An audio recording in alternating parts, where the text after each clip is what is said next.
All right, good evening, everyone. Welcome to the town meeting informational session. I'm Oscar Heller, I'm the chair of the Selectboard. Joining me at the table are select members Isaac, Amanda, and Peter. And Nell went to academy school, so she's on her way. Also joining us, town manager John Potter and town attorneys Hannah Clarice and Bob Fisher. Thank you all for coming. Welcome. The purpose of today's meeting is an informational session where all of you can ask us questions about things that are going to be on the warning for town meeting so that you can have all the information you need when we actually debate issues on Saturday. In addition to us, there's department heads are here, the town moderator is here, and a number of other town staff. So we may direct your questions around to the appropriate person as you ask them. I do want to thank BCTV for broadcasting and recording this informational session. And a reminder that, of course, the actual town meeting is this Saturday, April 11th, at the high school at 8:30 a.m. And John, I believe 8 a.m. is the earliest arrival? Yes, 8 a.m. the doors will be open and people can check in. Great, thank you. So I'm going to go over a couple minor points and briefly review the process that got us here, and then most of this meeting will just be questions asked by you guys, answered to the best of our ability by us. We're going to step through the warrant for Saturday, one article at a time, and we'll have questions on one article and then move on to the next. So to briefly review the budget process specifically, because that's a big part of what we're going to be talking about. The way that went this year is we held an annual retreat in August as a select board to set high-level priorities. We had an initial listening session with the public on September 11th, received a draft budget from town staff on November 4th, and had a second public listening session on November 12th. Then we heard department presentations November 18th, December 2nd, and December 16th. Had budget revision meetings of the board on January 13th, 22nd, 27th, and then approved the budget on January 27th. And the other articles that are in the warning were approved for open town meeting on March 10th. A couple other points I want to mention are just the documents that you have. There are copies of the annual report at the table, as well as an addendum to the town report with some extra stuff. The addendum contains the Finance Committee report, the general fund budget summary, the capital plan for this year, and the warning for this town meeting. Because we weren't sure what we were going to have, the annual report includes a warning for a representative town meeting in the beginning. That one is superseded by the one in the packet. So you can ignore that part of the annual report. There's a lot of great info in this report. The part I expect people will most refer to is the actual budget itself, which starts on page 132. And that's where you can find every single thing broken down by department, broken down by line item. Okay, so I want to set a few basic ground rules and just sort of explain how this is going to go. Like I said, I'm going to go through the warning one article at a time, and I'll ask people to raise their hands who want to speak and ask a question about something related to that article specifically.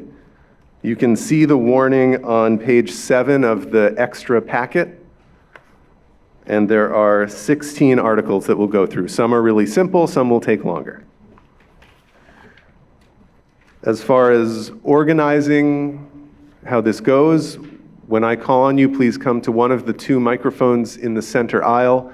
And if you have questions, please direct them to me as chair, and I will play traffic cop and pass them along to the appropriate people.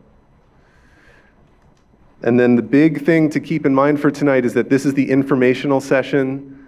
This is not town meeting itself, so the purpose for today is a chance to ask factual information questions of the board and town staff We'll do our best to give you answers on the fly. If not, we may follow up. But this is not a meeting to have debate or to state a position or to make an argument. All of that needs to wait until Saturday. And so if you begin to make an argument for something, I will politely stop you and ask you to stick to factual questions only. And it's not because I don't agree with the argument or because I don't want to hear it, but just because that's not the purpose of this meeting. And we really want everyone at town meeting to hear your arguments on Saturday. So with that said, we're going to move into the warning, but first I'd like to ask Amanda. Millicent Cooley has a cold and can't make it. So Amanda is going to share some information about the community dependent care program that was put together for Saturday. Yes, it's with a lot of gratitude that I want to invite anyone that's seeking reimbursement for dependent care on town meeting to pick up a form at the town clerk's table. There will be limited kind of supervision of that, but we're asking actually if any individual in the audience tonight might be willing to take a shift just to oversee that little stack of forms. And I'm just going to read the press release that Millicent created. Dependent care reimbursement forms for the Brattleboro Town Meeting will be available at Brattleboro Union High School gymnasium near the clerk's table. So I guess look for them. Funds are limited and not guaranteed for everyone who makes a request. This is managed in partnership with United Way, and it was possible through community members' initiative and funding. Thank you, Amanda. Okay, so we're going to move into the warning, which again is on page 7 of the extra packet. And I'll read each article or a summary of it, and then anyone who has informational questions about that, which could be, can you give us a number for this? Can you give me more information about what something else might mean? You might have a procedural question about how to do something at the meeting. The town moderator, David Gartenstein, is present, and he can answer questions about that. So we'll start with Article 1, which is a simpler one, which is to see if the town will ratify, approve, and confirm the Select Board's appointment of a town clerk for a term of 1 year.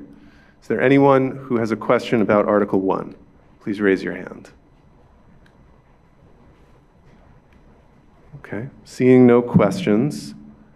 And if I move ahead and you see someone with their hand up, please stop me. But seeing no questions, Article 2. To see if the town will ratify, approve, and confirm the Select Board's appointment of a town treasurer for a term of 1 year. Does anyone have a question on this article? Seeing none.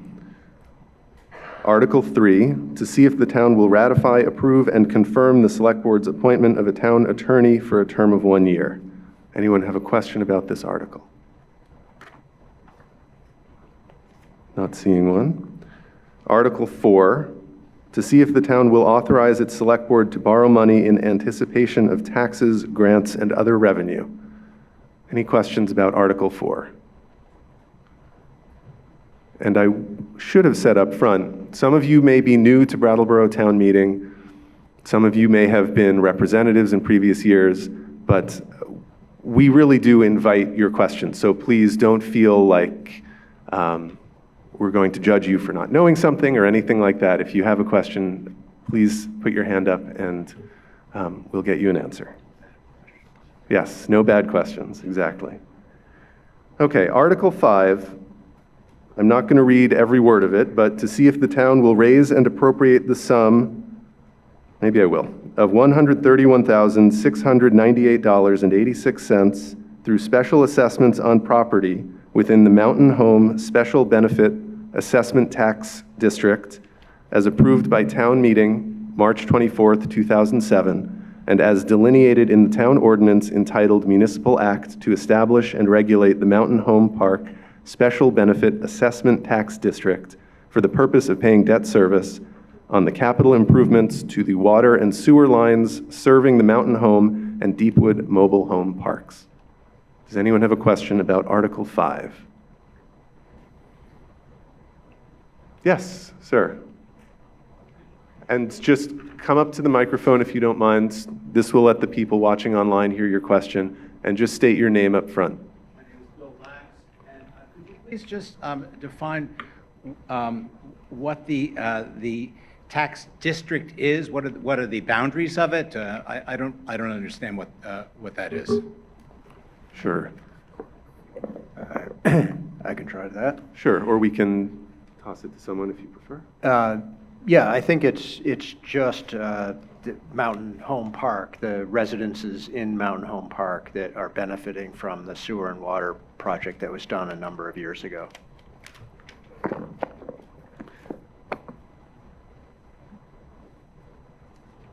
Okay, seeing no other questions, I'll move to Article 6.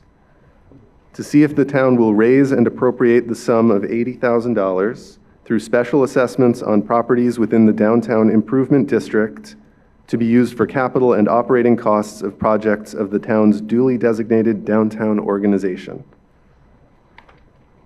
Any questions on Article 6? Seeing none, we'll move ahead. And I'll just note from previous town meetings, both of the amounts in those articles do not affect our budget. They are pass-throughs or other mechanisms, and they do not, changing those numbers wouldn't change our taxes. I guess that's a good way of looking at it. Okay, Article 7. To see how much money the town will raise, appropriate, and expend to defray all of its expenses and liabilities in addition to any funds authorized for any other articles in these warnings. And this, I think we will have questions. This is the big budget article where everything on page 132 and onward in the book, all of that goes in this one sentence. So are there any questions for Article 7? Yes, please.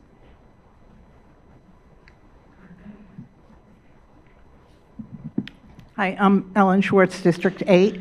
So I read the Finance Committee's recommendations, and I saw that I was looking at the part about paved roads, and they were recommending an increase in what the town is spending on our paved roads. And what my question is that part of this budget, or is it somewhere else? And I don't think that town meeting can vote to increase a particular line item in the budget. So if someone like me has a concern about our paved roads, where does that fit in this meeting on Saturday?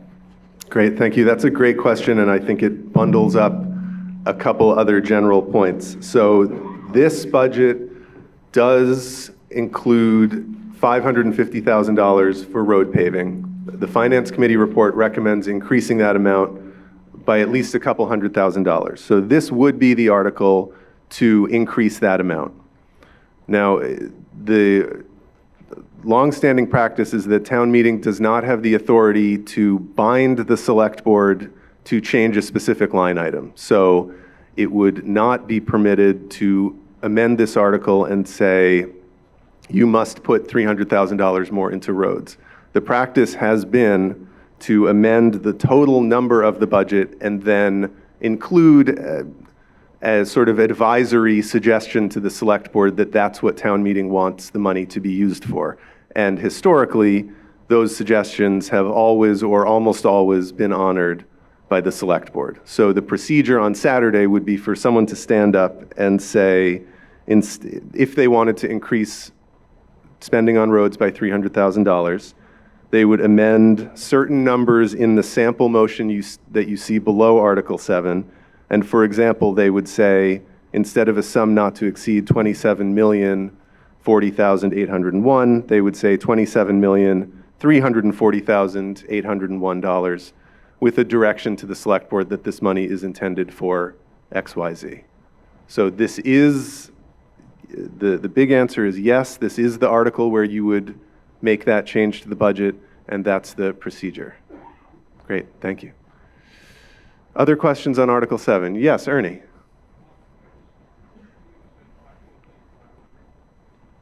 Great, thank you. If that's, I happily accept your correction. 500,000, not 550.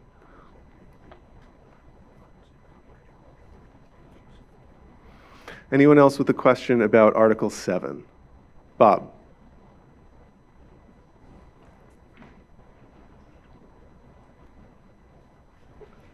evening. Bob Ozer. There's a question that's been floating around.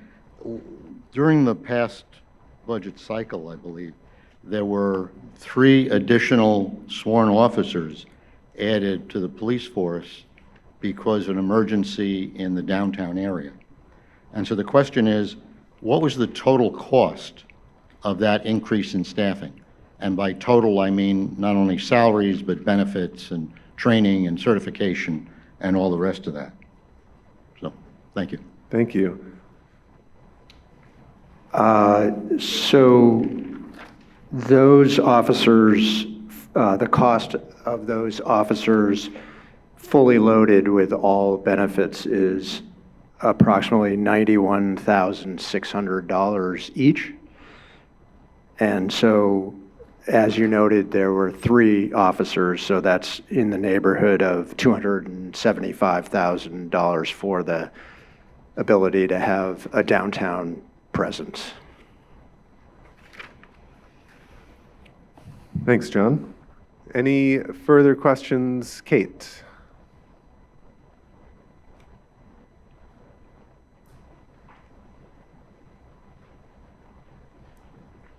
Hi, everybody. I'm Kate O'Connor. My question is, as proposed, the budget is a 6.3% tax increase over last year. What does that equal in dollar amounts, like per $150,000 or $100,000 per home value? You know, usually every year we get, oh, that means it's a $260 increase. You know what I'm saying? We get this number every single year, and I do not see it anywhere what that dollar figure is. Am I making sense? Yes, definitely. Okay.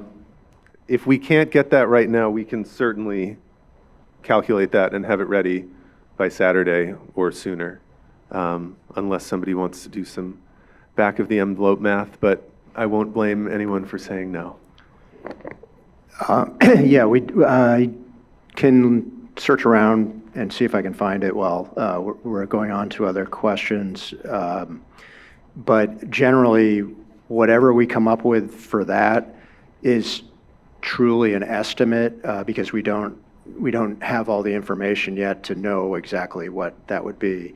But we can try to get as close an estimate as possible, and I'll either try to find it now or we can have something at town meeting to that effect.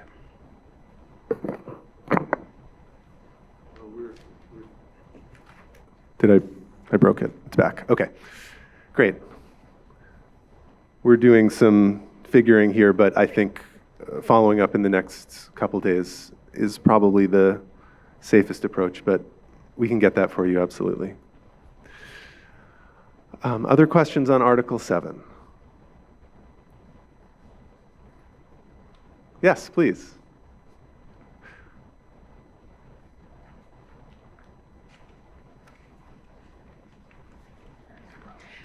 Rachel Dissler, District 9. I'm just curious if you could shed a little light on or kind of give a quick explanation. I noticed sort of consistently in the budget details across the board, the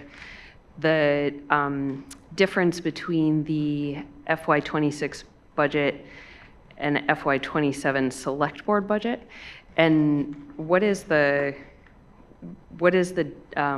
and as well as the FY26 actuals. And I'm curious how you're arriving at those differences, and are we talking about this is sort of the proposed amounts in the FY27 select board budget, or are those the amounts requested by the different departments? Does that make sense? I think so. You're asking about the 3 columns in the budget detail in the annual report, FY27 select board budget, FY26 budget, and FY26 actuals? Yeah. Okay. Noticing that consistently the FY27 is significantly higher, and just sort of give a little context to why it's so much higher, kind of across the board. That's a big question that we'll do our best to answer. Certainly one part of it is that the FY26 actuals are going to be low because that year's in progress. So these are partial actuals. But when you're comparing budget to budget, yeah, anywhere you see a percentage change or a dollar change that's going up, that's something that has gone up by that amount.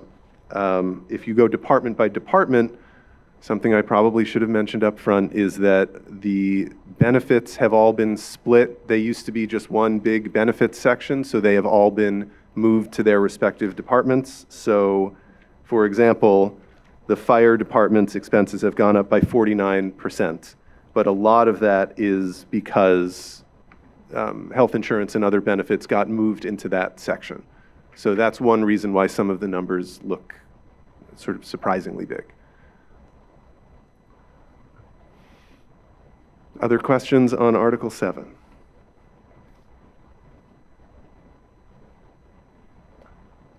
Yes, Andy, please.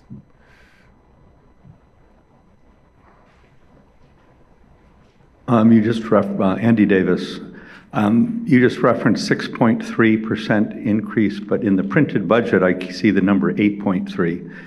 Could you just explain that's on both revenue and expense, and just why the discrepancy there?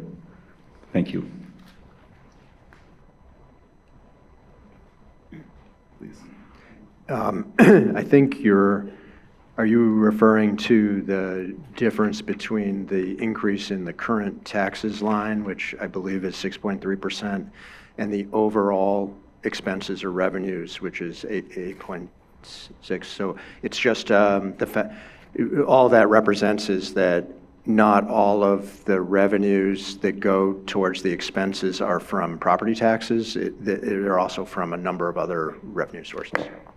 Thanks, John. And for anyone following along, if you want to see just the change in property taxes, on page 132, maybe about 10 or 12 line items down, you'll see current taxes, and you can see the change and the 6.3% increase there.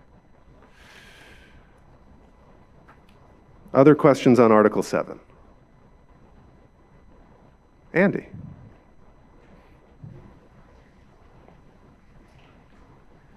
Could you speak to why the article on the municipal budget is in the articles before the consideration of the human services budget, which has sort of been pushed off like a distant cousin with a $1 reference?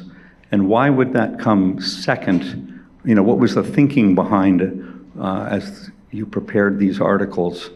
Because I know there's a lot of people in town that would like to see us continue a long-standing practice of including human service spending, and what's the thinking about putting that second? Thank you. Sure, and I'm happy, this is something we all had a discussion about and a vote on at the board level, so any board members who'd like to give their own answer are welcome to. Speaking just for myself, I heard arguments both ways, and in the end, didn't feel like I was leaving it second as some sort of consequential decision. It was more just that it had to go in some order. And it is worth, this is a good place to mention that whatever the budget is set at, Article 8 is a separate appropriation. So it's not like you're locking in a budget at Article 7 and then cannot change Article 8. The total expenditures for the town will be whatever number we end at in 7 plus whatever we end at in 8. But if any other board members have a comment on that process, they're welcome to. And at any point. Is this on? I'm Isaac Evans France. I think the thinking behind this was that we wanted to look at human services spending in the context of our overall spending as a town, in terms of looking at the whole budget and not as an isolated expenditure, but thinking about the overall impact on taxpayers. Thanks, Isaac. Any other questions on Article 7? Well, then I'm going to tentatively move ahead to Article 8. Article 8 is to see if the town will raise and appropriate the sum of $1 for the support of social service programs and facilities within the town to be allocated as recommended by the Human Services Committee, as appointed by the Select Board and approved by the Select Board. Questions on Article 8? Yes, Frick? Frick Sprite, District 9. Your suggestion that the board would, has historically honored changes to the major budget, Article 7 in this case,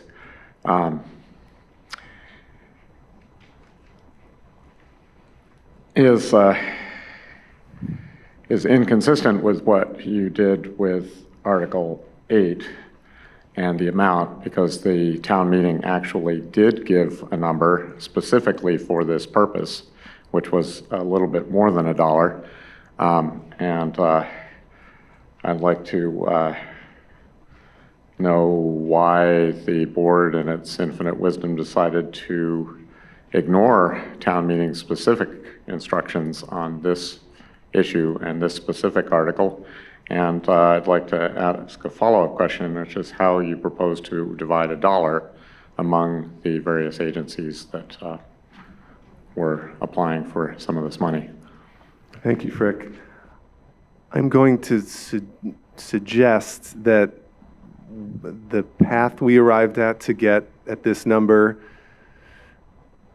I'm happy to be corrected, but that the path we arrived at to get to this number is a matter of public record. It happened at a number of select board meetings, votes were taken, and I'm not sure retreading that ground gives people more informational clarity on Saturday when they debate over what the number should be. The reason it's $1 is because the board voted for $0, and our lawyers advised us that it has to be some sort of positive number.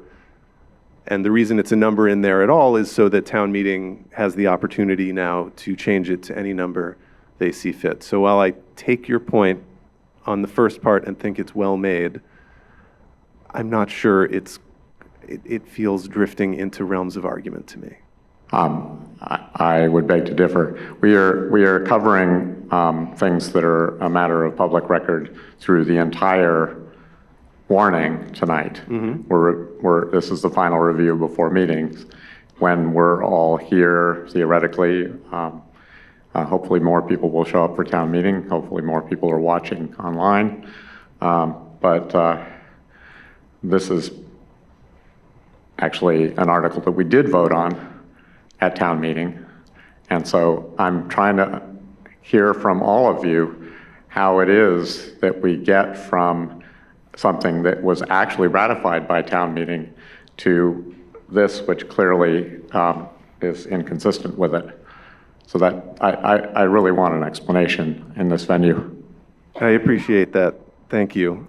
The quick, brief response is that we had a long debate and the board was deeply split and there was a 3-2 vote to reduce it to the current amount. I really don't want to retread every detail of that argument at this moment.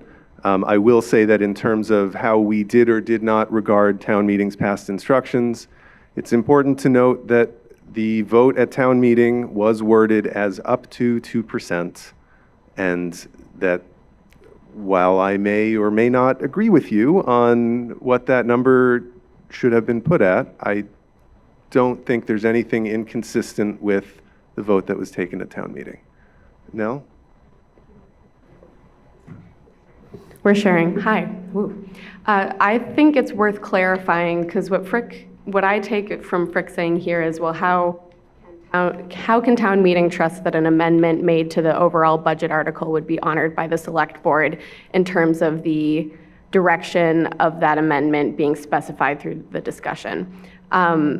Whereas what Frick is referencing with the human services was a different article in terms of town meeting last year voted on the budget, and they voted to turn it down in our March representative town meeting. And then we had a separate article that was an advisory vote for the the next year for the FY27's budget for human services.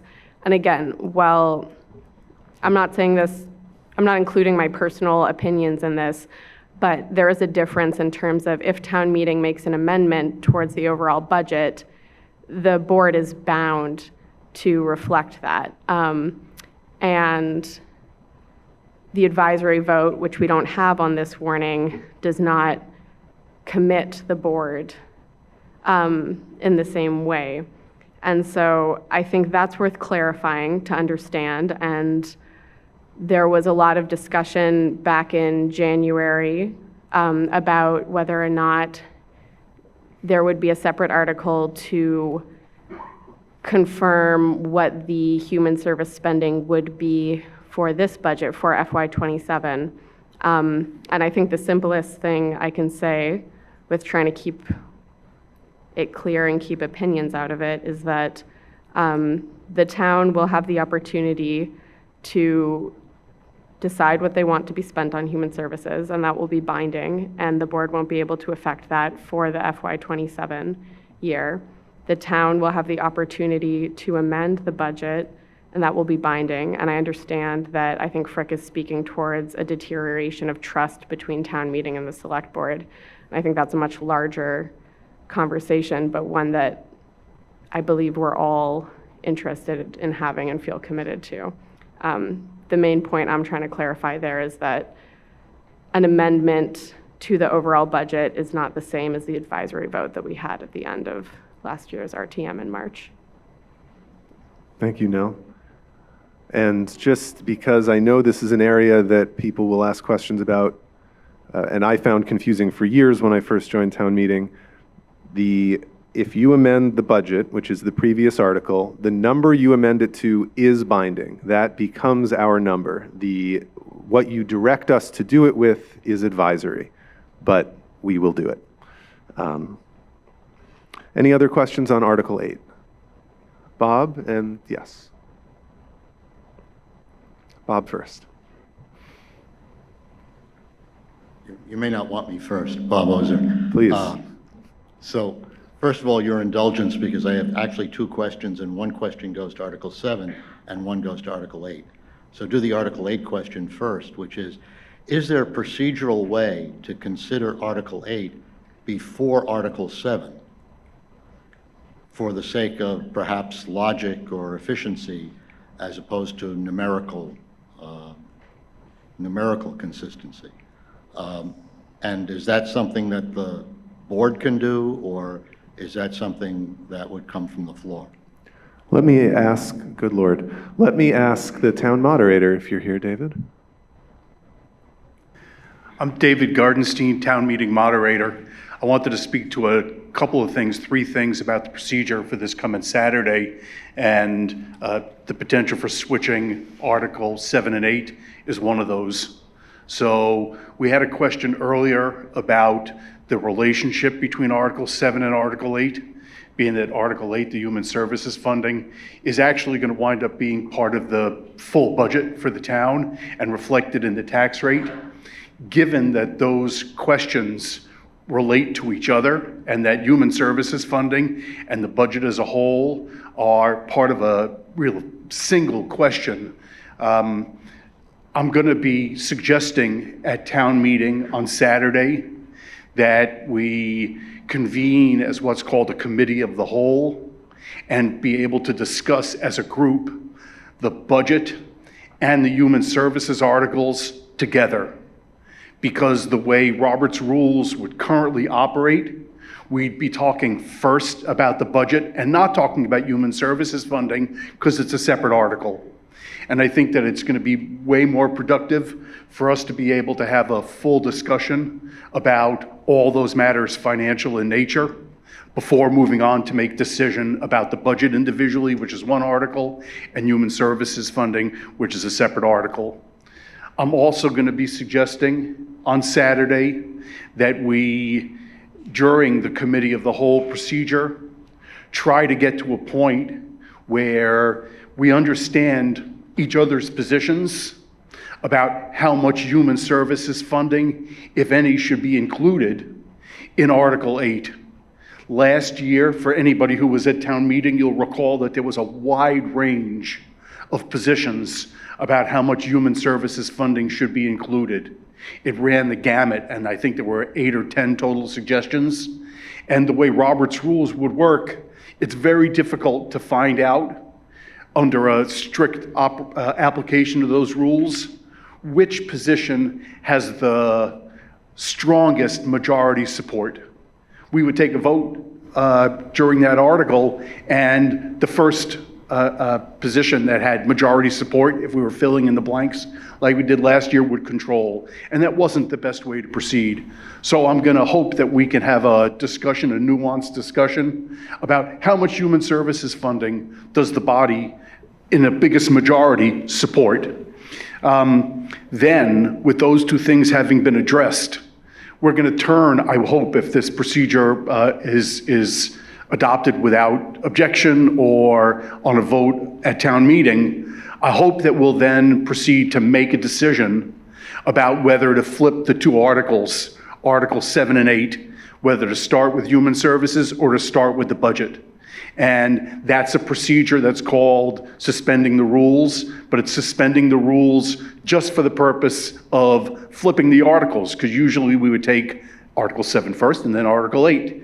But if everybody believes that it's prudent and logical to begin with the human services funding article, we can make that change, but that's a change that'll happen from the floor. David, can I ask you a question? So what will this look like on Saturday? You as moderator will move to do certain things? Once we finish with Article 6, which is the second of the articles about funding from special districts, I'm going to propose to everybody who's in attendance at town meeting that we convene as a committee of the whole so that we can have this discussion about the budget and human services as a whole, and so that we can talk about the human services issues to try to reach that understanding about our views. And if there's no objection to proceeding that way, then we'll be able to just begin that process and have that discussion. There'll be a couple of subsidiary things that go along with that request to clarify how the committee of the whole will work. There are some differences between what we'll do and what's right there in Robert's rules. Then, if we have that discussion, either it'll be by unanimous consent, or if we have to have a vote, we can have a vote if there's objection to it. After that discussion, if we do proceed that way, we would then need to have a vote to suspend the rules if we're going to talk about switching the order of the two articles. Thank you.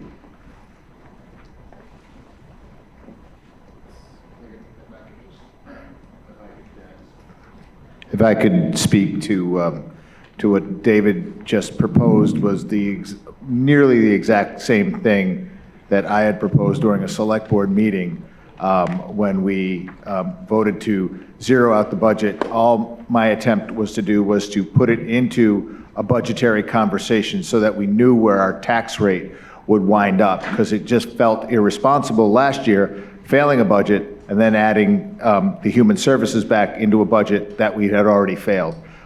So the mechanism that I proposed during the meeting that we had was to do exactly what David is trying to kind of execute on Saturday, and which I hope is successful, because it feels like the smartest path forward, so that by the time we reach these votes, we know exactly where we are. And Articles 6 and Articles 7 and 8 should just fly right through. I think the biggest part of that debate will be what David is suggesting, and I'm really hoping that we can support that.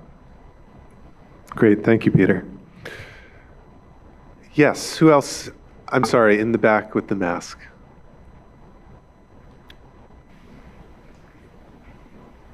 Ellen Schwartz, District 8, and I have a procedural question that I'll address to you, but it's probably for David. Great.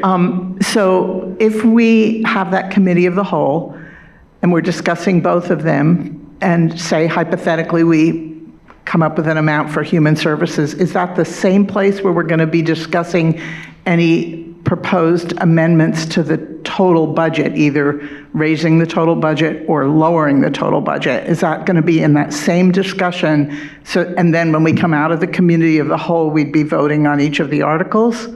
I'm seeing head nods from David. Is there anything you'd like to add? Ellen, I think you have that exactly right, that the goal is to talk about everything globally so that we can understand the budget and human services in full context, including how much human services funding, again, if any, the meeting determines would be appropriate.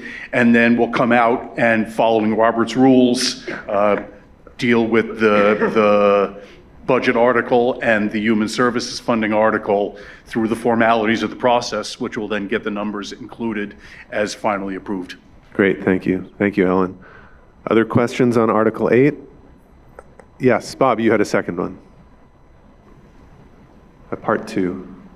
Bob Ozer, but the part 2 is actually on Article 7. Oh, great. And I just wanted to follow up on Rachel Dissler's question, I think. If you're trying to compare, and correct me if I'm wrong, that's where I'm at with this.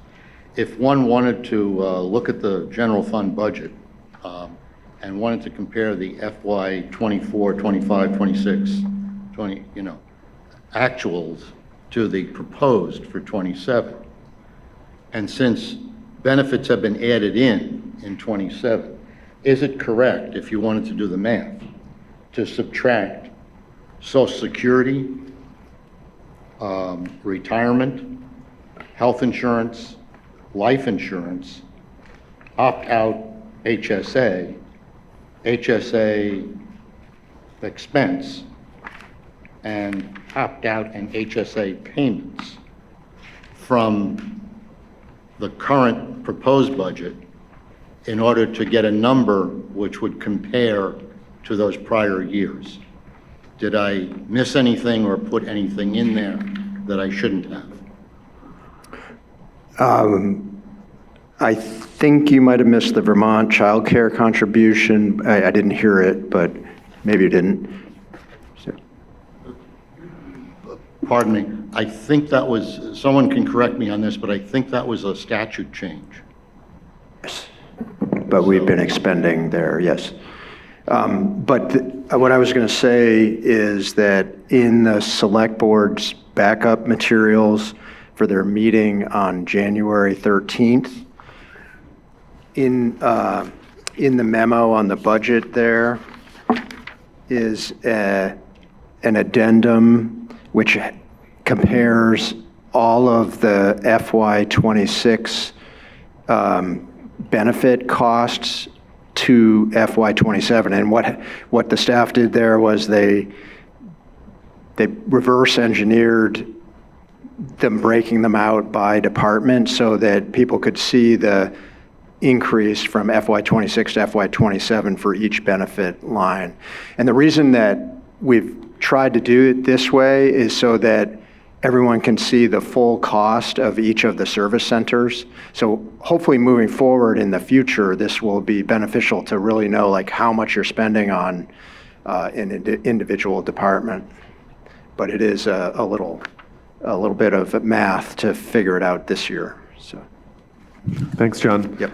And I'll also point out that in the packet, in the Finance Committee report, in the zone of page 22, 23, there are a bunch of other interesting comparisons on benefits and staffing. Any other questions on Article 8? Yes, please. Where's I've lost my thing? Katie Wilson, District 8. Is there any additional public information available on the human services requests? Like, can we see what those requests look like? I know that some of that's private, but what is available publicly? Yeah, David, is there anything you can share? I know there's some in the backups, but if you have anything additional. No, I think certainly on the human services section of the town website, there's the complete list of allocation, the total requests, presents a complete historical perspective of what's happened over the years. But you can see the amount of the request and the amount of the grant that was provided. Thanks, David. You can also see in the book, in the annual report, there are agency narratives starting on page 105, which give, it's different information, but it's a description of the services provided to Brattleboro and the region. Other questions on Article 8? Seeing none, I'm going to move on to Article 9. And if nobody objects, I'm going to bundle the next three together, but feel free to object if you like. Articles 9, 10, and 11 are to approve 3 municipal tax exemptions for real estate taxes for Brattleboro Post 5 American Legion Little League Field, the Family Garden Incorporated, and NECA. All 3 are for a period of 5 years, and otherwise the articles are symmetrical. Does anyone have questions about Articles 9, 10, or 11? Yes.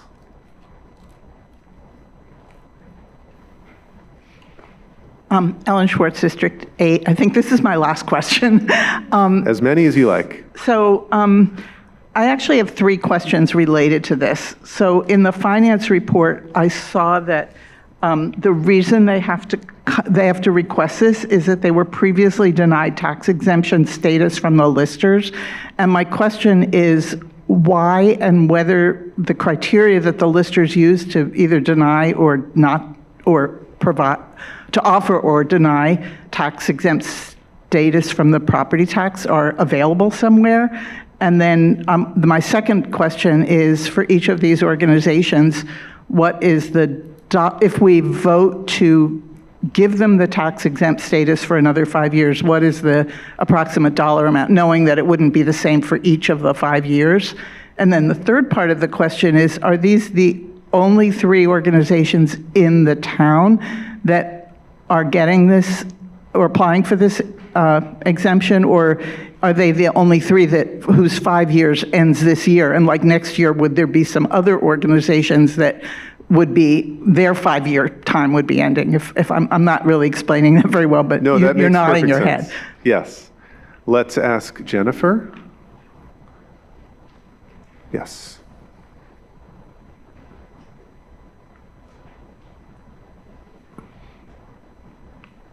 Hi, Jennifer, Town Assessor. So your first question, the only one that I know that came to the listers was NECA. The others have been receiving a vote for a number of years prior to my coming to Brattleboro.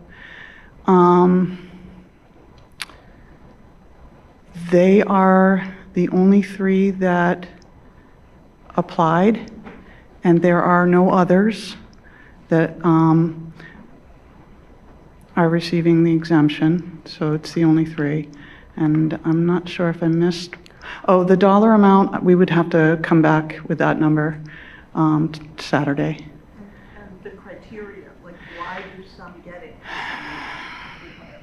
So when they come to the listers, there is criteria that's set by the state.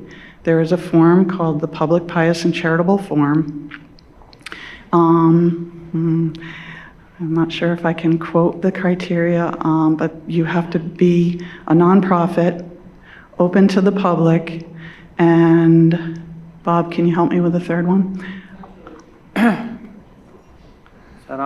Essentially serving a public purpose and an indefinite class subject or portion of the public. But and I don't want to totally interrupt you, Jennifer, but if you want, the difference between these exemptions being voted upon is there are some exemptions under Title 32 of our state statutes that get voted upon at town meeting. There are others that are applied a test and are by law deemed to be exempt. And if they don't meet that test, there's an appeal process through court on that. But many times, and NECA is a good example of that, they decided to ask for the town to vote on it. So that's why these three are here, and these are the only three that are up on that 5-year cycle. So we try to keep all of the, I may have the 5 years wrong, but we try to keep all of them on the same rotation. Town is allowed to choose 1 year and up to 5 years, but no more than 5. And we do have minutes of the listers for the time that it was brought to the listers, the NECA. I can look back and see if the other two also came, but that would be some digging. I could still do it. Thanks, Jennifer. Yes. Taking my glasses off. Hi, sorry, Tracy John, District 8. I don't think we have to say that anymore, but I'm remembering a town meeting maybe 2 years ago where NECA came with this same request, and someone please tell me if I'm getting this wrong, but that there was a procedure through the state to receive an exemption, and that they were either didn't maybe go through the process correctly. I remember Representative Kornheiser sort of explaining the process in the meeting. And so the approach to come to town meeting to ask for this exemption then meant that the town would actually absorb that amount of their taxes that were due, unlike if you received the exemption from the state of Vermont. And I believe we voted no at that meeting. I could have all of this wrong, so if someone remembers this differently, please let me know. Jennifer's coming back. Okay, thank you.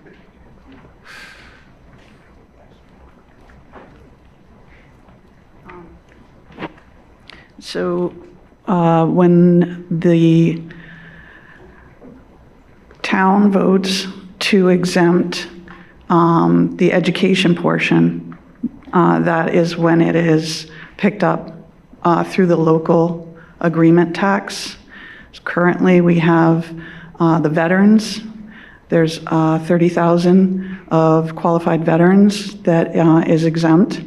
That has been voted for the education portion that the town does pick up. And if you look at your tax bill, you'll see a little teeny tax amount for local agreement. If you vote, we have brought to, or it has been brought to representative town meeting to vote just the municipal portion, and they've been picking up the education portion themselves, the entities that have been granted the exemption. It is true that if the route to the list through the listers, or if it had to go to a court level, qualified for an exemption, they are exempt from both the municipal and the education, and the town does not have to pick up that portion. It's only when it's brought to the town for a voted, town voted exemption, and that's the education portion. Does that make sense? Thank you, Jennifer. And in this case, all three of these are just the municipal portion, so that part is not, we don't have to worry about that part here. Thank you. Any other questions? Yes, Tom. Thank you. Tom Mosikowski. Did these organizations, these entities provide any narratives or descriptions of themselves in their work at all? In their properties? When we put them on the warning, we had materials. I think we can make those available. Okay. And does that maybe state the, like the legal organization or designation of the owners, like 501c4, 9, 3? I think we may have to confer and look at the documents and get back to you on this. Okay. I'm not sure what we have as far as a formal application, but we can find that out and make that available. Okay, thank you. Oh, please. Am I on? All representatives from these three organizations were present at that select board meeting to present narratives and justification. One individual's in the room now. The select board at the time felt that it was it was worth giving them the relief from the municipal tax for the services that they're providing for the town. I'm just making a note, Tom. We'll follow up.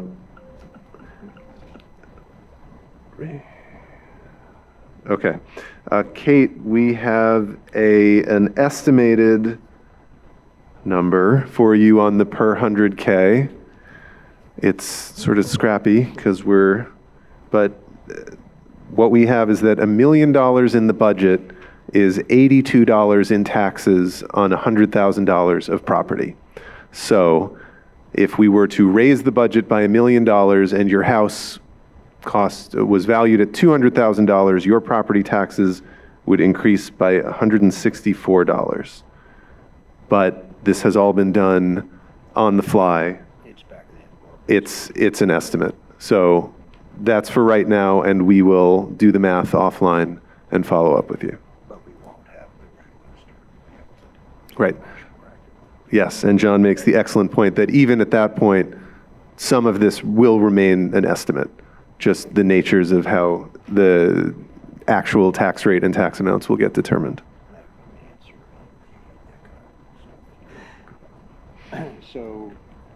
Oh, yeah, it's working. At the Select Board's January 22nd meeting, in the backup materials are letters from each of the three organizations on these articles, and they describe their rationale for requesting this of the town. So I would encourage people to look at that packet from January 22nd, 2026. Thank you, John. Other questions on Article 8? Yes. And I'm sorry, Articles 9 through 11 is what I actually meant. It's procedural on those. Katie Wilson, is there only for saying yes, accept the whole amount, or is there a way to say we want a percentage of the amount? Like, what is allowed in that article for if we wanted to switch that up? I think that's probably a question for Bob and Hannah. Yeah, I'll have to look at that. I imagine the answer is yes, you could exempt up to a certain value and then you'd apply the tax rate to that. Right now, it's warned as being the whole municipal portion of it. I will,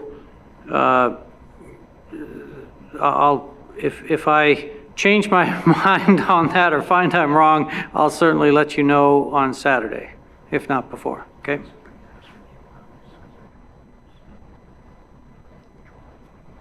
Oh, the amounts. Okay, great. Yeah, do you want to? We have the amounts that the exemption, the amount of tax that would be exempted for each. Yes. So these were the 2020, these were the fiscal year 26 taxes that were exempted from these properties. So depending on what the ultimate tax rate was for 27, it would be adjusted. But this would be the ballpark of what we're talking about for these. And that is for the Post 5 American Legion baseball field, $1,568. For the Family Garden, $4,147. And for NECA, $26,315. Thanks, John. Other questions on Articles 9 through 11? Yes. Hi, I'm Dave Spencer. I'm District 9. This is just an informational question for Saturday then. In looking ahead to having an open town meeting as opposed to a representative, where most of the representatives would have known where to go to get all this information to understand how Article 9, 10, 11 were generated and the rationale and the costs and all that sort of stuff. Would it be possible to, I guess, as you're reading the articles, explain, especially if it's a decision the select board's already made, why you made the decision, what's the impact to the town, why should the open town representatives care one way or the other. And I'm just thinking more information is probably needed for an open town meeting than what we're used to. Thank you. I think that's a wise idea. Every article here has a motion that goes along with it that will be read by one of us in turn. And then the person who reads the motion or anyone else on the board is welcome to speak to that motion. So for some of the bigger ones, certainly when I read the motion for Article 7 on the entire budget, I will certainly give background. But I think we can all take that advice to heart and think about ways we can give some extra context. And it's also worth saying that even though this is the informational session, a lot of people will be here on Saturday who weren't here, and a lot of these questions will get asked, and that's entirely appropriate. And people may ask for the amounts, and now we're prepared with them and we know where to find them. So there'll be a little redundancy, but we'll do our best to make sure all the info is out there so people can make the best possible decision. Other questions on 9 through 11? Seeing none, I'm going to move to Article 12, to elect 2 representatives to the Capital Grant Review Board for a term of 1 year, members to be nominated from the floor. Any questions on 12? David? Has the Capital Grants Review Board done anything for the last 10 years? Who would be the best person to answer that question? John says no. But still.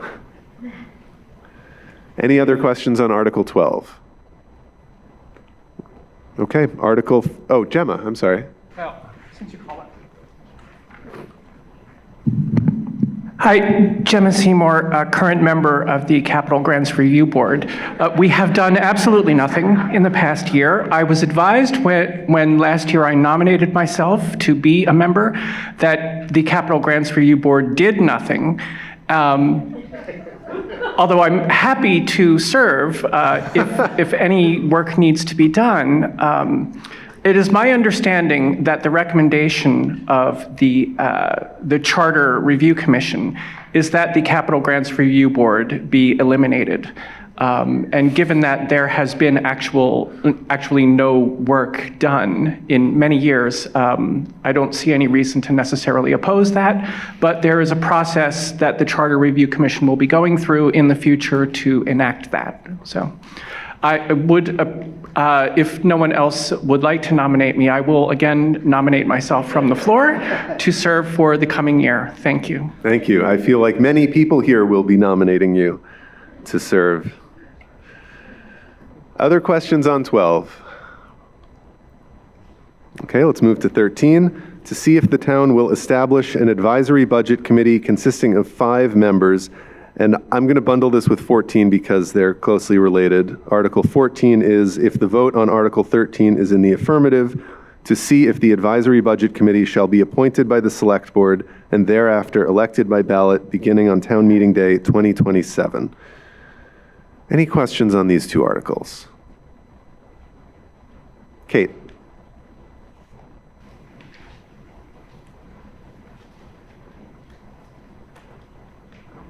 I actually know, Kate O'Connor, I actually know the answer to this question, but following up on the last speaker, or the speaker before Gemma or whatever, who was saying, could we get some more information? I'm wondering if you would explain to people why these 2 articles are on the town meeting warning. Sure. I would happily give a quick explanation. Basically, the Finance Committee report you're reading now is the report of the Representative Town Meeting Finance Committee. Representative Town Meeting has gone away, so that committee no longer exists. There is a statutory provision for creating an advisory budget committee of an open town meeting. And in the statute, the size of the committee is 5. So Article 13 is step 1, create a new committee with a slightly different name intended to serve the old function. And we were advised to put it in at 5 members because that's the statute. I think it's likely that someone may on the floor amend it to 7 members, but that's up to the body at town meeting, and of course, totally all right by us. Article 14 is a little trickier and basically says if we establish this committee, well, we want to get members on this committee so that they can do their work on the upcoming budget season. The only ways to do that would be to have either a special, really, yeah, so I'm going to mangle this, but our intent here is, Nell, would you like to explain? I feel less mangled. Essentially, the feeling is of the Finance Committee, and I believe of a significant portion of people in town, is that they would like the Finance Committee to be able to essentially remain a committee of the town meeting as opposed to a committee of the Select Board. Because we're moving to open town meeting and it can no longer be a committee of representative town meeting since that stopped existing. We essentially cannot create the committee and then have members elected to it from the floor in the same year. So it has to be created, and then for the purpose of getting those people in their roles and able to continue on with their good work as soon as they can, we in the Select Board are going to appoint them solely until next town meeting day, the Australian ballot vote that everyone usually does, March, first Tuesday in March. This is because to do a Australian, to put this onto any other ballots that may be coming would incur an increased cost on the town. We had discussed in the March 10th Select Board meeting the potential of having this be added to the August election that will be coming, but it would have been had to put on a separate ballot, been a lot of work for the town clerk and incur an additional cost in the town. So this process was done with a significant amount of conversation between board members and members of the current Finance Committee. If that doesn't make sense, there is more of this. People can watch the March 10th Select Board meeting where we talk about this, but essentially we are appointing them by Select Board this year so that they can get on with their work. And they will then be appointed by ballot come early 2028.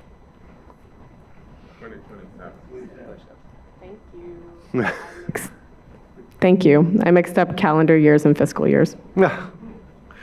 Thanks, Nell. Other questions on 13 and 14? Bob, and then Dave, and then Gary. So, first I apologize for this question. Bob Ozer. 24 VSA 1147 talks about the Advisory Budget Committee. And it says that if a municipality creates an Advisory Budget Committee, the committee shall evaluate the municipality's budget and make recommendations to the Select Board for the budget based on its findings. And this may be too fine of a point, but does that mean that the committee collaborates with the Select Board during the budget process to make those recommendations? Thanks, Bob. I'll ask Bob and Hannah. I'm going to guess that the statute doesn't bind us to a particular procedure.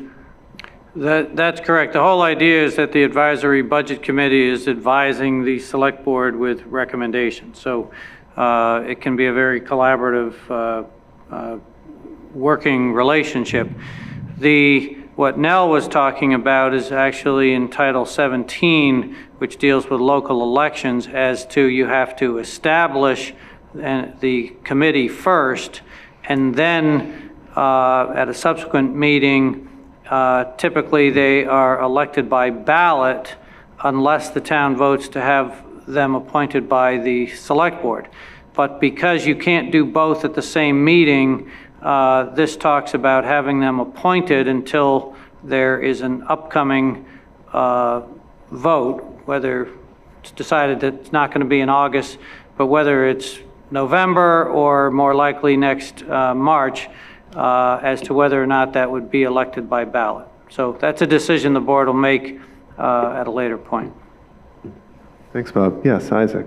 My understanding is that once the Charter Review Commission finishes its work, and once we have a revised charter, that revised charter could outlay a different process for the election or appointment of those advisory budget committee or finance committee members. For instance, the town charter could be changed to say that open town meeting would elect those members.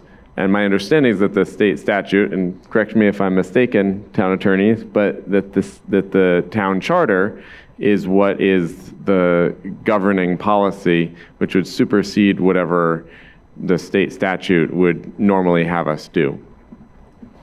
Thanks, Isaac. Bob, Hannah, The more recent and more specific statute will control. So it's not just that it's the charter that controls. The charter itself is a piece of legislation, but it's the more specific and more recent will control. So to answer, to put it bluntly, yes, if the Charter Revision Commission came up with a different mechanism for how advisory budget committee members would be elected, and that's passed by the legislature, then in my view, that would control over the state statute.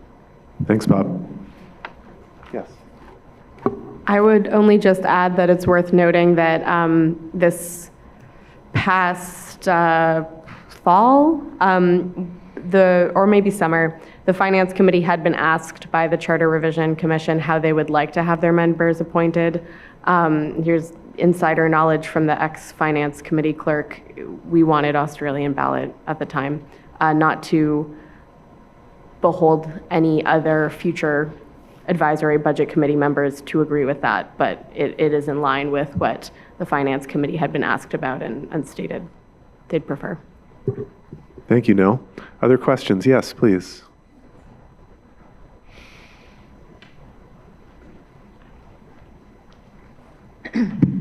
Judy Davidson. I'm just curious about, since the Finance Committee from RTM has done such a great job for years, making recommendations and really studying the budget, I wonder if the Select Board intends to ask the current members of the Finance Committee if they would like to serve on the Budget Advisory Committee. Thanks, Judy. That's certainly what I've had discussed in my conversations with the Finance Committee. I think the intent of the board is to patch something together for this year that will allow the Finance Committee to keep doing the work it's doing in the form they want to do it. The steps we take to get there are going to be a little weird because our form of government just changed, but that's the intent, absolutely. Other questions? Yes, David and then Gary. So Dave Spencer again from District 9. Just wanted to thank Oscar and Nell for the explanation of Articles 13 and 14. That's exactly what I was talking about earlier, about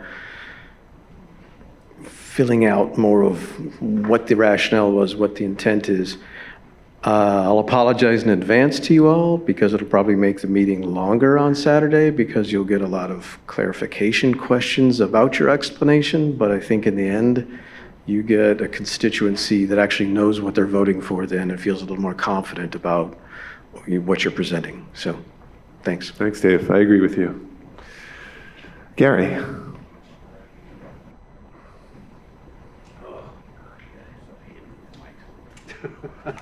Gary Stroud, District 8. So I guess, Nell, you answered my question, I guess. Just looking on there, also with the Board of Trustees, also at the Brooks Memorial Library, how they're appointed by the people there. They just bring that in. So pretty much everyone's decided to do an Australian ballot.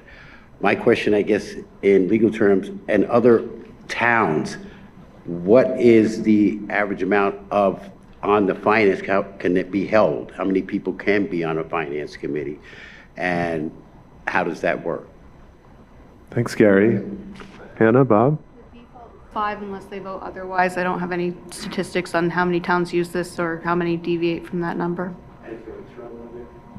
And is there any other, like, regular committee that they had previously before with finance, or? I mean, towns can create other committees through charter, so Okay. I don't have an exact answer for how many are following this statutory process specifically as opposed to something else through their charter. And I can try and look into that, but I don't know that that information is readily available anywhere. Right, and that way you'll have an idea of what the term limit is for the advisory for others who might want to be on that also and run it. And also recommendation too, as others said, people who were previously on there, if, I don't know how that's going to go in order, if you want to recommend, like you do with the trustees for the library on there as well also, along with the ballot, so that they would have that chance because they've been pretty much on point. Thank you. Can we just clarify that? Yes, please. The default is 1 year under the statute, and again, that's something that we can change through the charter, but under the statutory guidelines, I think all of the positions in that section are 1 year appointments.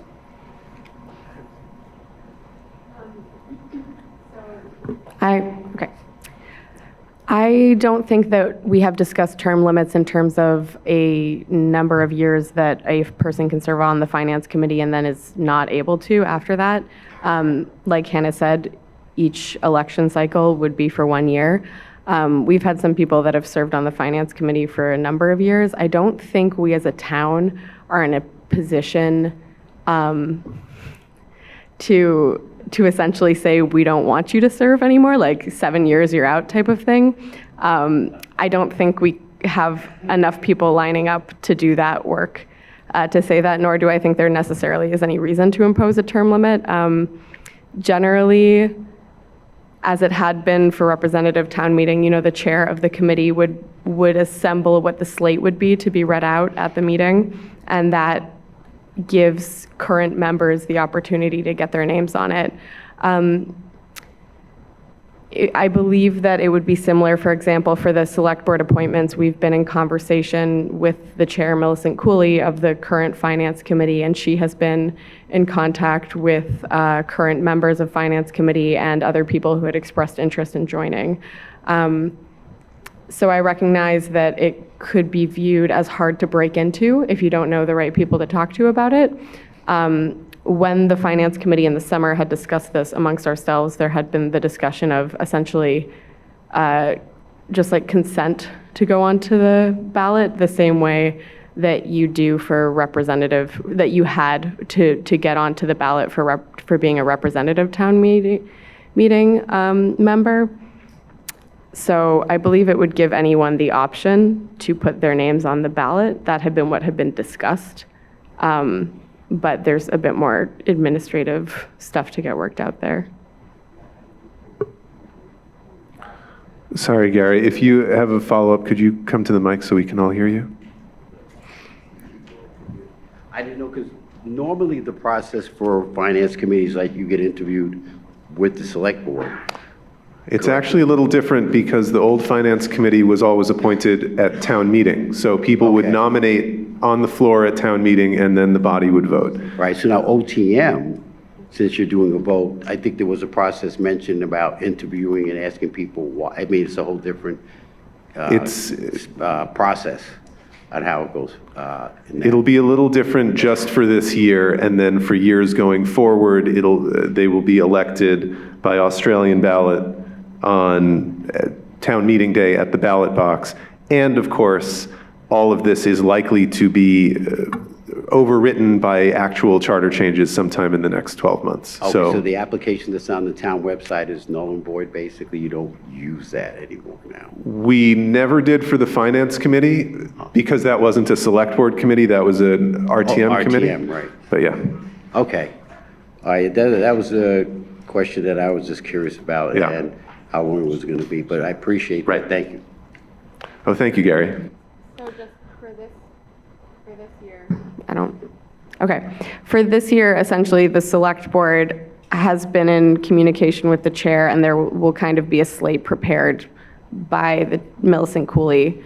And so if people are interested in that, I would get in touch with her. And there are some people who are current finance committee members in the audience tonight, too. Thanks, Nell. Any other questions on 13 and 14? Yes, sir. Ken McCaffrey. I was going to ask this earlier, but then I figured from the conversation, I kind of figured it out. But now I'm back to not sure. My question is very simple. What is the purpose of the advisory committee? Is it to just help because more people helps out, or does it have a watchdog function? Thank you. That's a great question. The short answer is that historically, it's been more in the independent third-party analysis watchdog zone.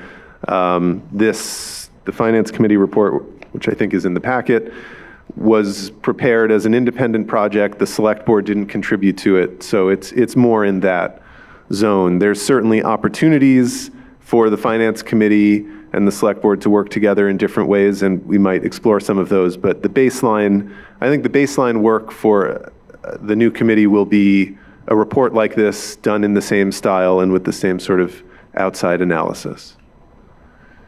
Yes. This year, the Finance Committee had done some different work and released some preliminary budget recommendations or a summary of the previous year's recommendations earlier before just doing the report for a town meeting. So I won't assume the intent of future members of this new Budget Advisory Committee if it gets established.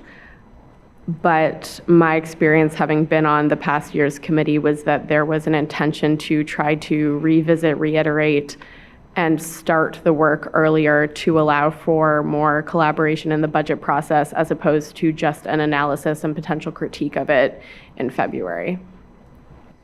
Thanks, Nell. Any other questions on 13 and 14? Okay, let's move to Article 15, which is to elect 3 trustees for the Brooks Memorial Library to serve 3 years and 1 year to fill a 1-year unexpired term, and to ratify a temporary appointment to fulfill the remainder of an unexpired term, and then I'll leave the names off for you to read.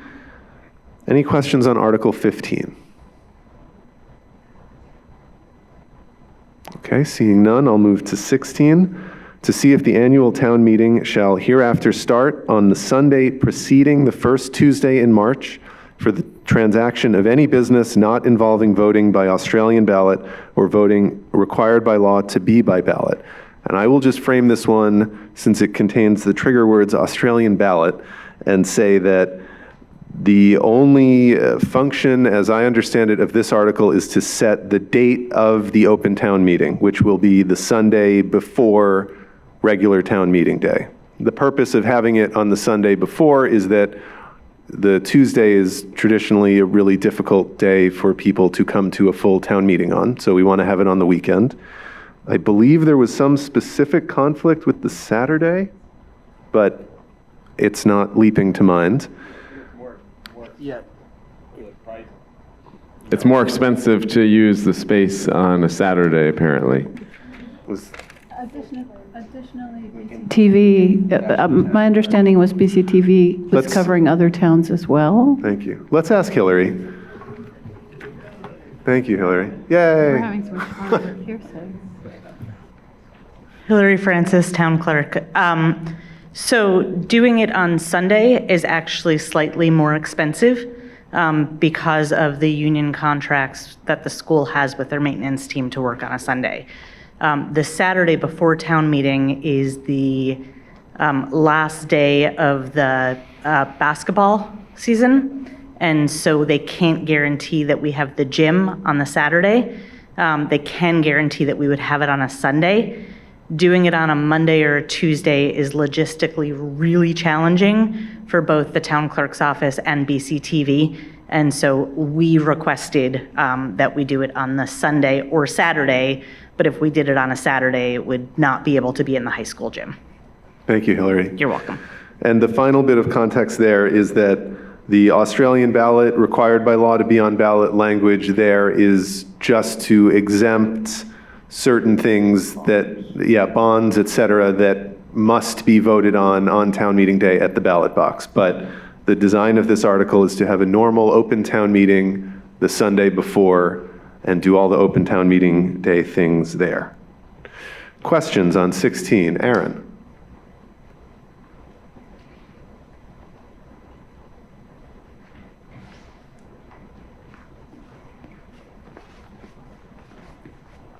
Aaron Smith. So if say we pass having town meeting on a Sunday, what happens when it doesn't end on Sunday? Because traditionally we've done it on Saturday, and if it rolled over, it went into Sunday. So what would that mean? That's a great question for Hillary.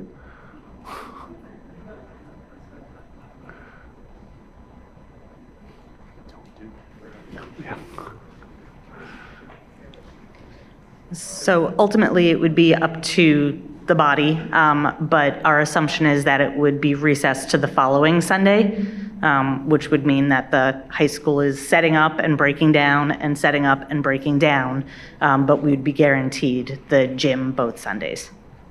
Great, thank you, Hillary. I'll sit here in case. Yes, Frick.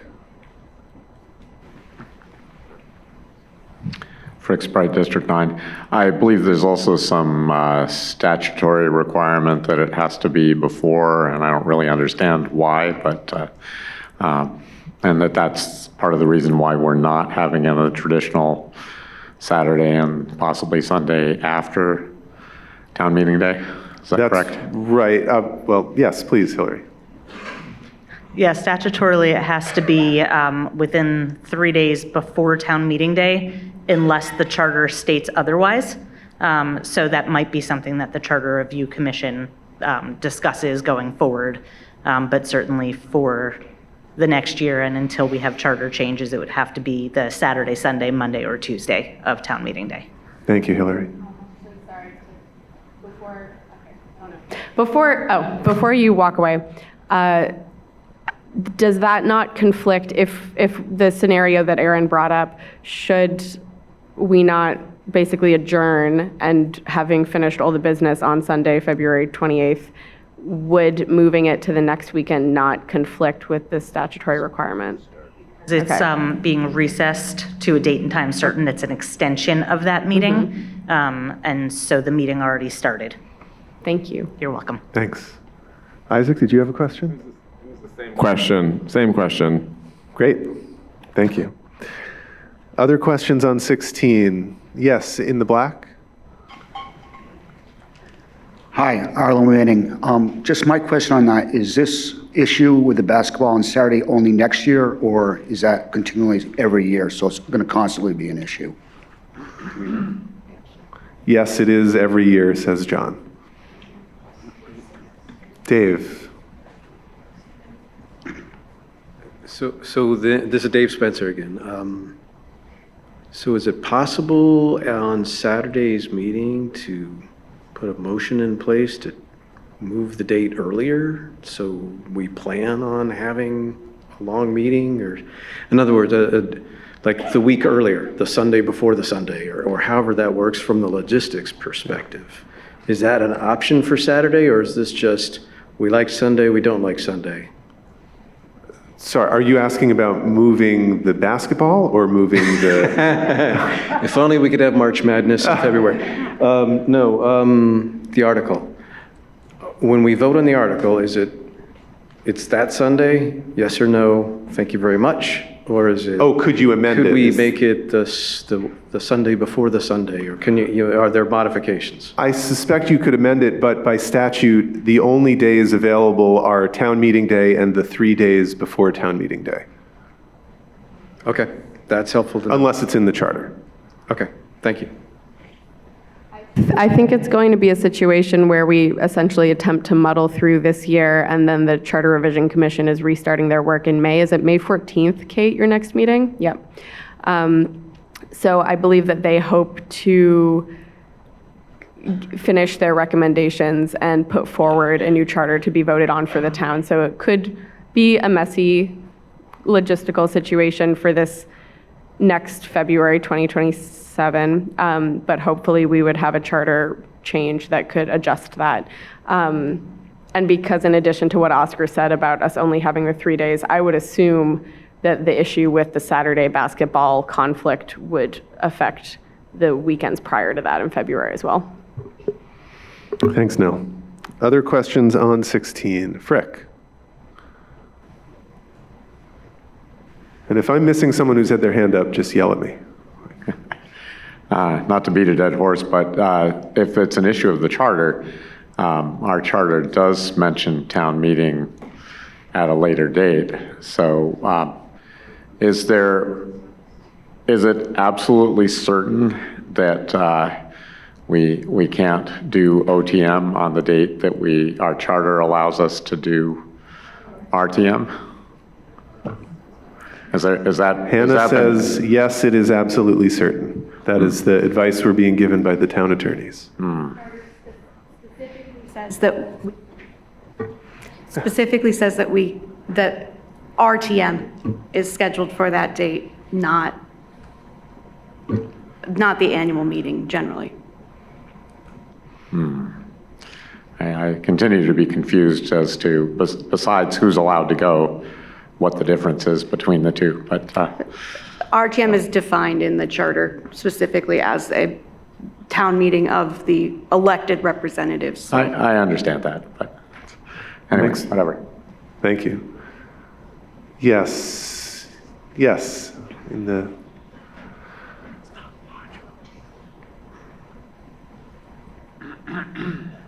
Yeah. Hi, thanks. Christine Lined. Wondering if other venues for town meeting have been explored and where else we could hold it if Saturday works out better for everybody. I shall ask Hillary. So yes, the town manager's office and town clerk's office have both explored other options. Some of them are costly, some of them are unavailable, some of them have difficulty with seating, and a variety of things. The high school has proven to be our best option, both in terms of thinking about tax dollars being spent, as well as logistically. If we had to, we could certainly explore other options, and depending on how many people show up, we might have to explore other options or explore multiple overflow rooms going forward, but we're sort of limited. It has to be held in the town of Brattleboro, so we're limited with what our options are. Thank you, Hillary. Gemma. Gemma Seymour, I don't think this is necessarily directly applicable to this article, but it doesn't really seem like there's a better place to ask this question. Ask away. And that is that with representative town meeting and with the select board and with our committee meetings, we have the concept of a quorum. And I am wondering how that applies to open town meeting. How do we justify the legitimacy of an open town meeting if only a very small number of people show up? So I'm wondering, is there anywhere in Vermont law that specifies that we must have a certain number of people? Thank you. Thanks, Gemma. Lawyers and/or Hillary? No. So if we get to Article 16 and there's 10 people left, those 10 people decide Article 16. Is that correct? Yes. It's pretty wild. Yes, David. But there are towns in Massachusetts that have town meeting and provide that a certain minimum number of people need to attend in order for the meeting to continue, which serves as a form of a quorum requirement, and Charter Revision Commission might want to consider whether that sort of a minimum number of attendees is an appropriate requirement to impose when the Charter Revision work is going on. Thanks, David. I was going to suggest that concerned parties lobby the Charter Revision Commission about that, if they would like to see a quorum. Thanks, Nell. Yes, please. Timothy Belknap, District 9. Had more of a general question along the lines of what Gemma's getting at. With the representative town meeting, we each member represented, 64 people in town. is there the possibility of calling a roll call vote at the open town meeting? And on the opposite side of that coin, is there the possibility of doing paper ballots? Thank you. David? There won't be roll call voting, but we do have arrangements in place in case there would be paper ballots. So everybody's going to get a packet of papers, all different colors. And if we need to have paper ballot, there'll be instructions for how to work your way through that packet and to vote. And David, can you give a little more info on what would it look like if we need it? What would happen for us to need paper ballots? I'm still doing my preparation for town meeting come Saturday, but I think that there's a certain number of people who request paper ballot. I think, if I recall correctly, that it's a majority under Robert's rules, but it's 7 under state statute, and it's 3 in the charter. And I think the 3 in the charter relates to representative town meeting, but I'm not positive. But there'll be a certain number of people who need to request paper ballot. And the reason... And I'll know on Saturday. And is it correct to say that the reason there can't be a roll call vote is that there's no roll? There's no list of members to call? Well, the town clerk will be checking people in, but it's not like we have a roll of the elected representatives. We have, how many registered voters, Hillary? 9,000 registered voters, and we're not going to be reading the 9,000 person list. Great, thanks, David. Yes, Timothy. Timothy Belknap, District 9, once again. Hillary, just one quick question. The latches, have we considered that?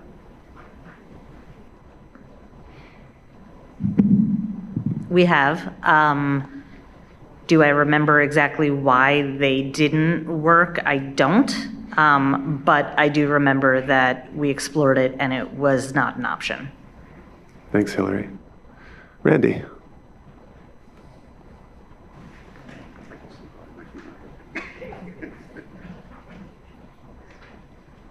Hi, Randy Blodgett. Just a logistical question. A, how many people can you sit? And with the overflow room you have, how is that going to work so far as that group of people interacting with the moderator and the other people in the main room? Thanks, Randy. David Gartenstein, town meeting moderator. We have seating in the main gym for about 850 people. There'll be a section of the bleachers that will be roped off for people who are not voters of the town, and there'll be registration, voter registration on Saturday in case people come and they're not registered to vote yet.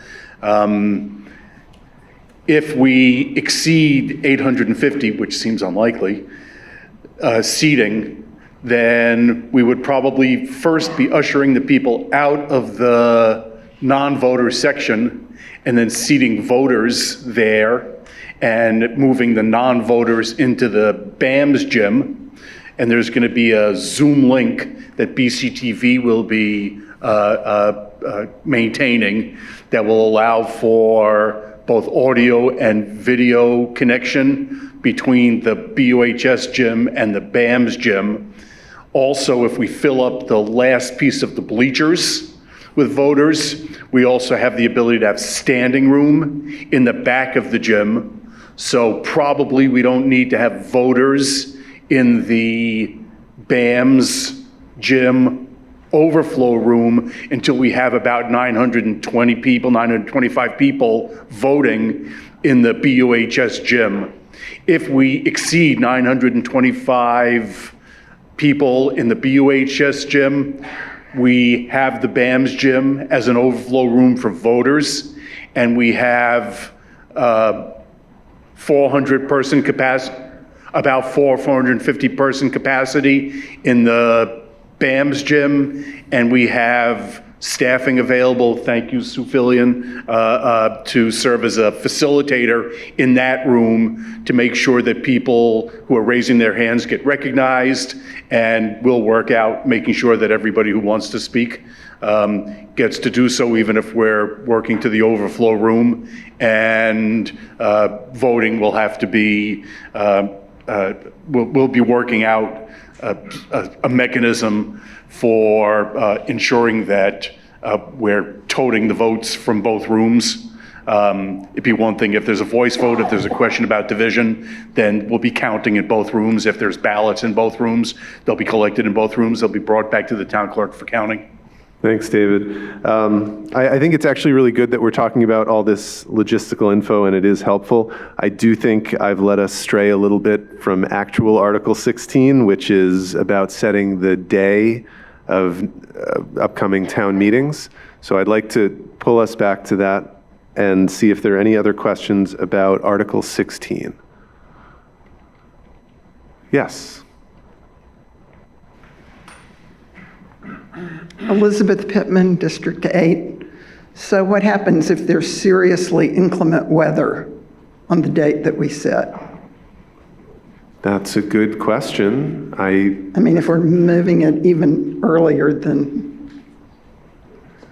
Thank you for the question, Bob. Happen in other towns, and what typically happens is if one or two people make it in, they can move to adjourn to a specific date and time.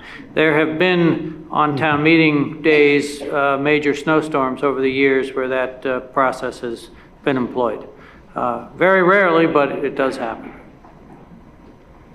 But it wouldn't be possible to set a date that's after town meeting day, the way I see. Correct. Once you have the town meeting date set, which is either the first Tuesday in March or the 3 preceding days, then you would have to commence that meeting on that day and move to adjourn that to another day when the weather's not so inclement. Thank you. Thank you. Other questions on Article 16?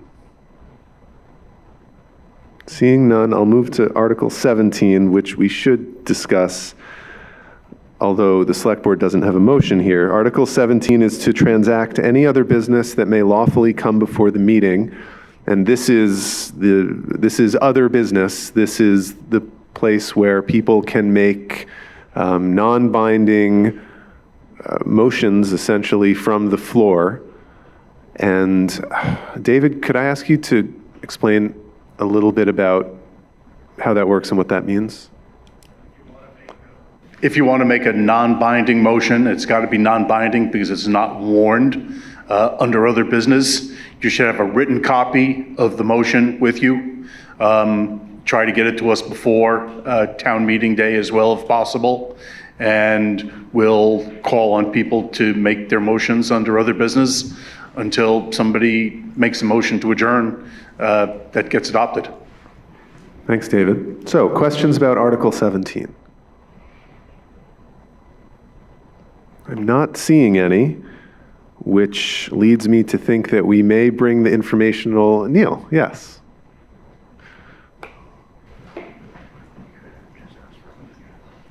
Yeah, good idea.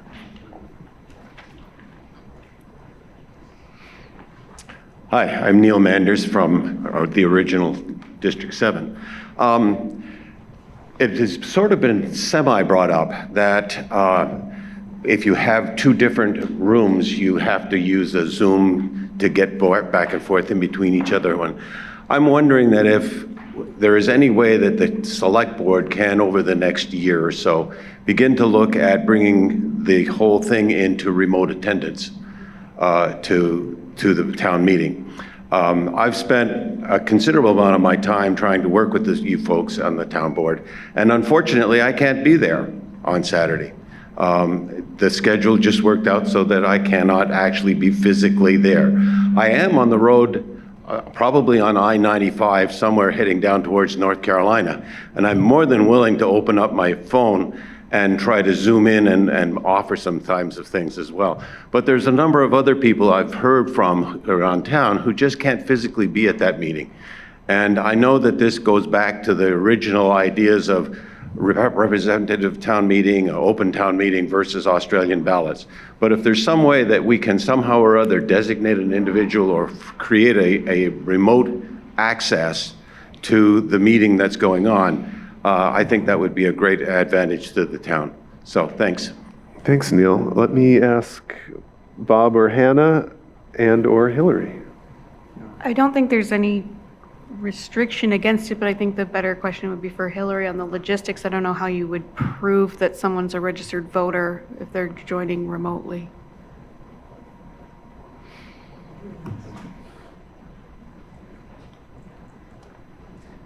I know I shouldn't have gone to sit down. Yeah, I think that's a valid question, Hannah. I don't know how we would do that.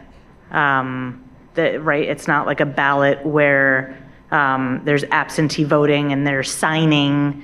And so I don't know, and I believe that when the open town meeting laws were updated, Bob and Hannah, correct me if I'm wrong, I think that representative town meeting was treated different than open town meeting, and open town meeting is not required or available to do hybrid. Is that correct? I think that is correct.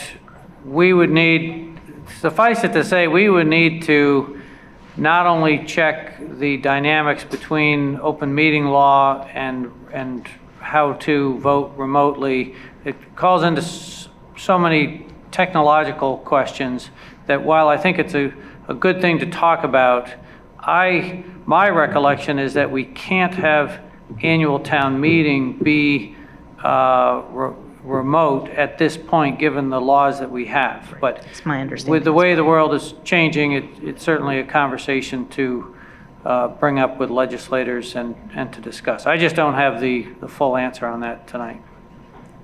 Thanks, Neil. That's a good question. Gemma? I just have one final question, Gemma Seymour, District 8, that was raised by what David Gartenstein said earlier. And that is that it's my understanding that because of Vermont's same-day voter registration law, that when someone turns up to the polls on the day of voting and registers on site, that their vote would be cast as a provisional vote, and then their actual eligibility would be determined after the fact. How would that work at an open town meeting? If someone is able to register on site, I don't see how the town clerk's office is going to be able to validate their actual eligibility to vote on site at town meeting. And so they would still have a right to cast a vote, but how are we going to distinguish between who's a provisional voter and who isn't? Thank you. Thanks, Gemma. That's a good question. Then I'll ask to Hillary. So on town meeting day, when somebody registers to vote, their ballot is not provisional. They are registered to vote. We can log right into the state system, make sure that they haven't already voted in another town, and they are attesting to the fact that everything under oath that they're putting on their voter registration form is accurate and true. And like I said, they're doing that under oath. And so it's not cast as a provisional ballot, it's cast as a ballot. And so town meeting day or open town meeting would be the same as a ballot vote. And just to go a little bit off of that, since we're talking about voter registration on town meeting day, just a plug in a reminder that youth voters are eligible to vote in open town meeting. Yes. So folks can register to vote and vote. Fantastic. Thank you, Hillary.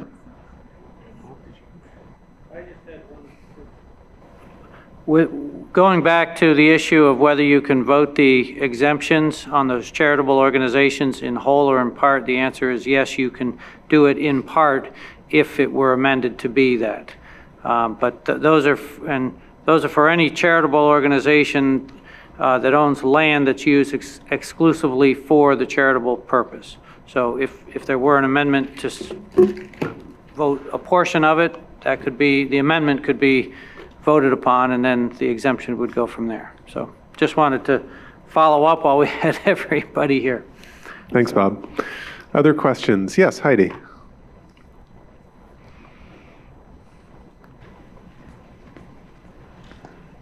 Heidi Fisher, District 7. In the interest of encouraging people to come on Saturday, what is being done to make sure the word is out and people are aware? Because It didn't feel like there was a lot of information out there about this meeting.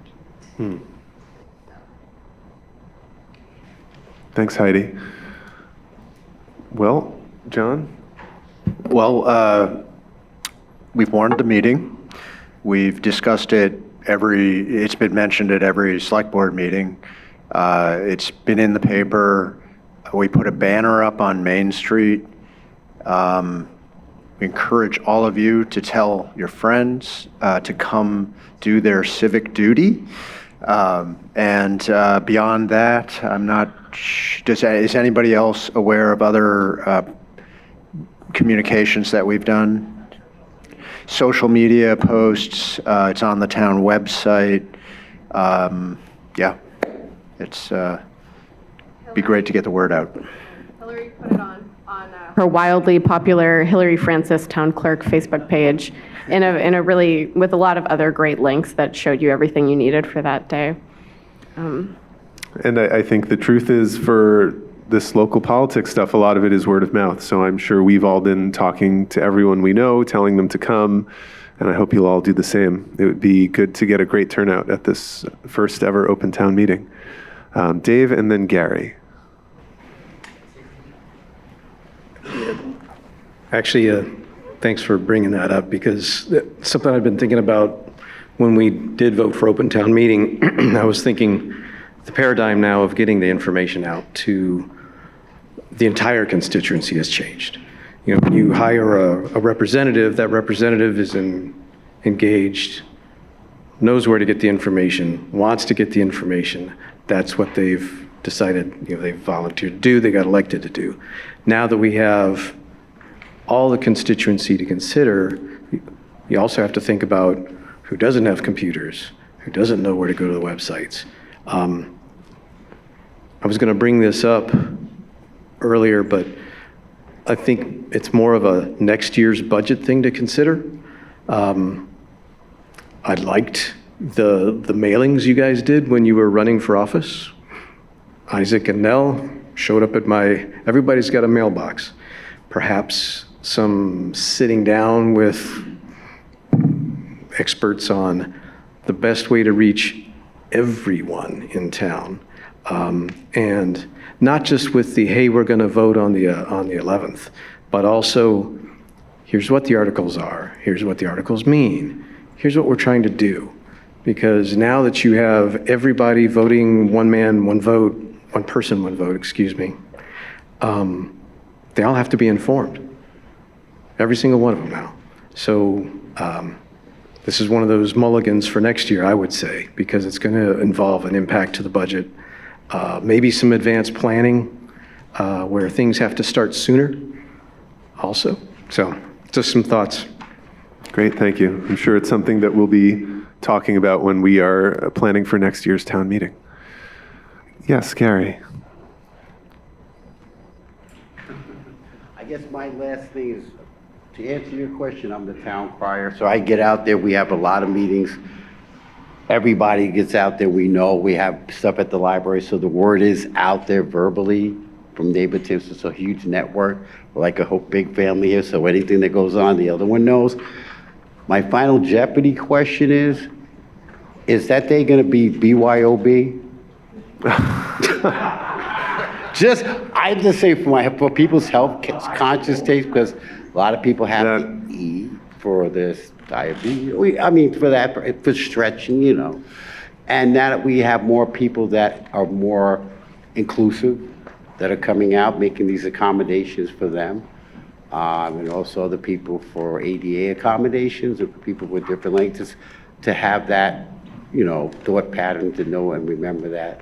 Is there something that's going to be presented or sent out before that? Because we know childcare is taken out, which is great, but for other people that are in need of that, I don't know how you're going to set up the time for lunch or breaks and all that. Thank you.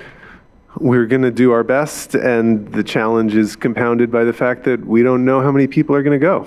So we're trying to plan for contingencies, but it's exactly. Yes, Randy? And at this point, if there are other just sort of general logistical questions, we can move beyond the articles and wrap up with those also. Randy Blodgett, hey, publicity committee for next year, maybe look into. And I don't know what emails we have, what availability is there by state law, town charter law, to ask for emails when people are doing things with the town so that we have a way to do an email blast. If we ever develop an app, we can send a push notification and reach people in a different, cheaper way. Doing it by mail, I'm not for. It's very, very expensive. And most of it ends up in the trash or recycling. But, you know, hey, we have how many trucks in the town? We can put banners on them as they drive around. We have a lot of options that don't cost us advertising fees, besides the papers, besides everything. So we have to think out of the box and use that. But have a committee, let them develop it, and start early. Thanks, Randy. Other questions on 17 or general questions? Yes, sir. And then Andy. Just, I think, a procedural question around 8 or 9, 10, 11. I know sometimes in the past, especially at select boards, we run slates. Is that something that they're going to try to plan to do this year to push everything through, or are they going to, articles stay separate? Sorry, could you say that a little closer to the mic? Were you asking? It's a procedural question around 9, 10, 11. I know in the past we've just done slates and passed things, but is each article definitely going to be voted individually, or are slates going to be created for, time? Yeah, the way it's warned, it will be voted individually. Of course, the body can do various parliamentary things and combine and suspend rules and things like that. But as written, it would be 3 votes separately in a row. Other questions? Andy, of course, I'm sorry. I was just curious if some of the same high school groups are going to be at town meeting on the 11th with coffee and things. We used to always get a request to sign up if we wanted to buy lunch and have it prepared, but I've not received anything of that nature. Does anyone know what some of the support, it's always been a great way to support high school groups and stuff. Has there been any communication on that? Thank you. Thanks, Andy. Hillary? The high school QSA, which is the Queer Student Alliance, will be there with coffee, tea, and baked goods and snacks for sale. They're not doing lunch because it's hard with not knowing how many people and asking people to sign up in advance. I believe that there was talk of community members organizing a community potluck. I don't know where that landed. I'm not sure if it's happening or any of the logistics of that. It's not something that the town is planning. So, yeah, there'll be a bake sale. Beyond that, I would say prepare to bring your lunch or go out to eat during that time, and keep your eyes out in case there is a community potluck that's being organized. Nell seems like she might know. Maybe? I know a little. The Daily Bear will be having baked goods that I will pick up from them, but they are donating those. The Daily Bear is a cafe here at the high school. Is there any other? From my correspondence with the person who had been trying to organize the potluck, I believe that she needed at least 2 additional volunteers to help with the administrative tasks, and I don't believe she found them, so I wouldn't expect that to be happening. Thank you. Tailgating is possible in the parking lot if you Certainly. choose to do that. And I've heard. We can all walk around with plates and share our food. Just, I think it's in the spirit of this is the first time we're doing this. So let's see how it goes. Be open, be curious, be neighborly. Thanks, Amanda. And I think as someone who's been to these before, as many of you have, I would put some snacks in your car. I would bring a water bottle and be well prepared. Other questions? I have a statement, Chair. Oh, a statement. Yeah, Excellent. I want to Just really shout out our town clerk's office and all of the work that's gone into a really dynamic situation from election to this town meeting, and also our town manager's office and all of our staff that have really worked together to make this happen. I think it's going to be a great day on Saturday. Spread the word and get out and participate. Thanks, Amanda. I think we all completely agree. And also shout out to all our staff and department heads who are here and barely got any questions. So, all right, I think seeing no other questions, we're going to wrap up our informational session, and I hope to see all of you and many more Saturday at the high school at 8:30. Thank you all.